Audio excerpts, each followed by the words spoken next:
Welcome to Mindfully Stoic, a channel dedicated to increasing mindfulness through the lens of the ancient philosophy of Stoicism. Today's meditation is all about the Stoic idea of Eudaimonia. Eudaimonia for the Stoics was the state of happiness, flourishing, and equanimity. It is believed that by embodying the four virtues and correctly applying reason, that one could achieve this state.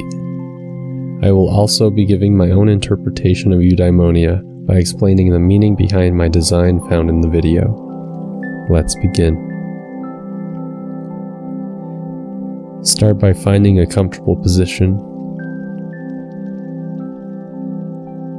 Begin to relax the body and the mind.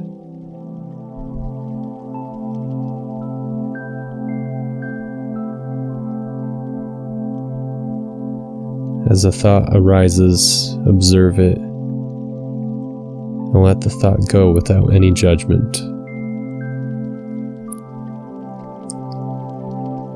Imagine the thought drifting down a calm river.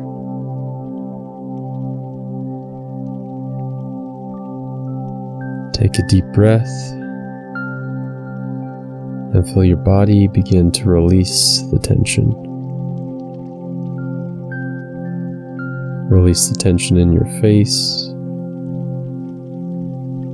your forehead, your jaw, and your neck. Relax your shoulders, your upper back, and your lower back.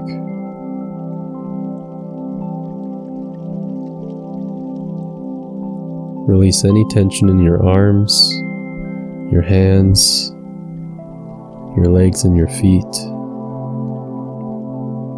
Simply enjoy the present moment.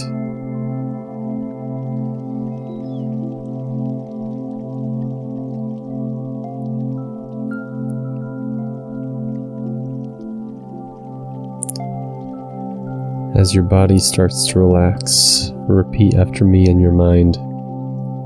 Breathe in, I am breathing in.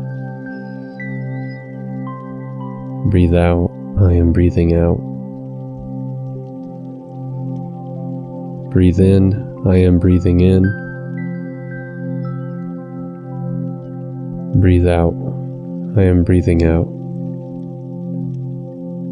Breathe in, I am breathing in. Breathe out, I am breathing out.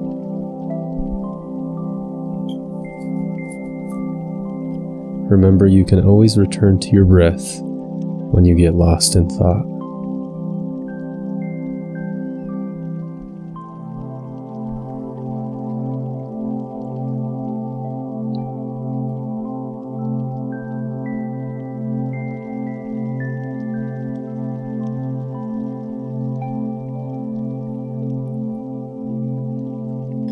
Breathe in.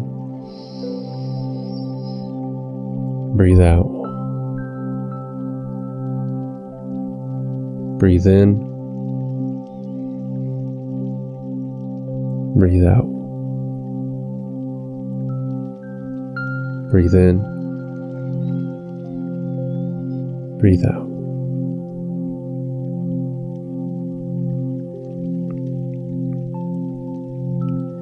Eudaimonia is a Greek term used to describe human flourishing, happiness, or welfare. Throughout the history of Greek philosophy, many philosophers and schools of thought had different ideas of what it means to live the good life, or to be in a state of eudaimonia. Socrates and Plato believed that it was strictly virtue that led to a good life. They believed that it was virtue and not anything else that would cause someone to be in this state. Aristotle differed from his predecessors and suggested that eudaimonia consisted of the embodiment of virtue, but also of external goods such as friends, family, money, shelter, and food. These external goods allow us the opportunity to exercise virtues in the first place. The Stoics believed, like Socrates, Plato, and even the Cynics, that virtue was the ultimate and only good that would lead to a great life. They also believed that everything else in the world, such as externals, were indifferent. These indifferents were not invaluable, just not a necessary condition to live a good life. As you can see, throughout the history of humankind, we have been trying to figure out what constitutes a good life, what constitutes eudaimonia. In many ways, it is a subjective and personal endeavor. As such, I created this design as a reminder of the principles, practices, and ideals that I believe lead to a eudaimonic life. The themes are heavily influenced by Stoicism, but some details come from other sources. The following is my interpretation of these symbols. The lion represents the Stoic virtue of courage, the concept of proper action despite fear. The owl represents the Stoic virtue of wisdom. It is knowing what is good, bad, and indifferent in life, and our ability to rationally discern value. The scales with an arrow represents the Stoic virtue of justice. It is our duty to our society and humankind to be moral and to be just. The feather with the sun represents the Stoic virtue of temperance, the concept of self-discipline or self-control. I drew inspiration from the Greek myth of Daedalus and Icarus. Daedalus, being exiled by King Minos, created wings from feathers, strings, and wax for him and his son, Icarus, to escape the king's rule. Daedalus warned Icarus that he must not fly too high because the wax would melt, and he should not fly too low or the water would moisten the wings. Rather, he should fly in the middle of the air. Icarus ignored his father's advice and fell into the sea. This myth exemplifies the importance of temperance. The upper triangle with the skull was inspired by a memento mori mosaic from Pompeii called the Wheel of Fortune. The rose on the left illustrates fortune, and the lotus flower on the right illustrates misfortune. Moreover, the second meaning of the lotus flower is that we can turn the ugliness and pain of life into something beautiful and powerful.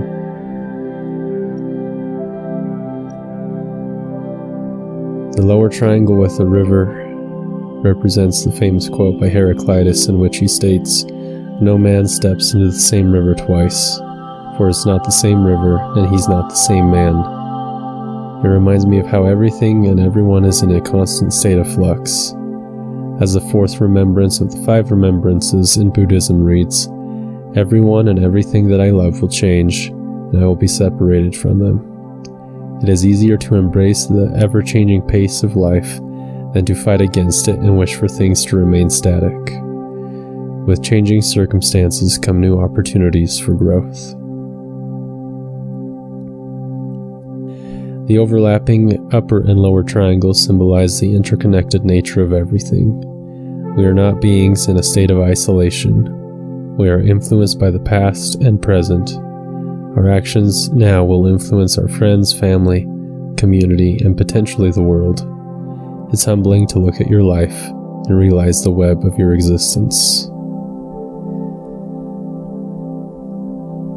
Lastly, the handprint is a reminder that I am first and foremost human. Personally, I tend to overanalyze things and overthink things that would prevent me from enjoying the simple life, or simple things. For example, when staring at a sunset and seeing its beauty, I would question why I find it beautiful. While this may be an interesting philosophical question, it is important for me to live the human experience. It is perfectly fine to enjoy a good sunset, a beautiful piece of music, delicious food, or anything else without becoming over-rational. Also, it is a reminder that I am a human confined to a certain place and time. I am unable to know everything, and I can't know the ultimate truth of everything. I am just like the millions of ancestors that have gone before me, navigating my way through this journey of life. It is also a symbol of gratitude for those who brought me into existence. While my interpretations and way of thinking might not be completely in line with what the Stoics taught or believed, I feel that this will serve as a constant reminder to strive for eudaimonia, by means of virtue, contemplation, and gratitude.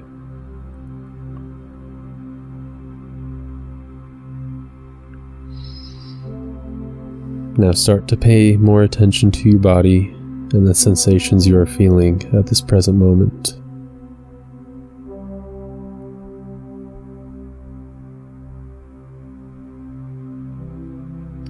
Try to recall any positive thoughts or moments that you had during this meditation session.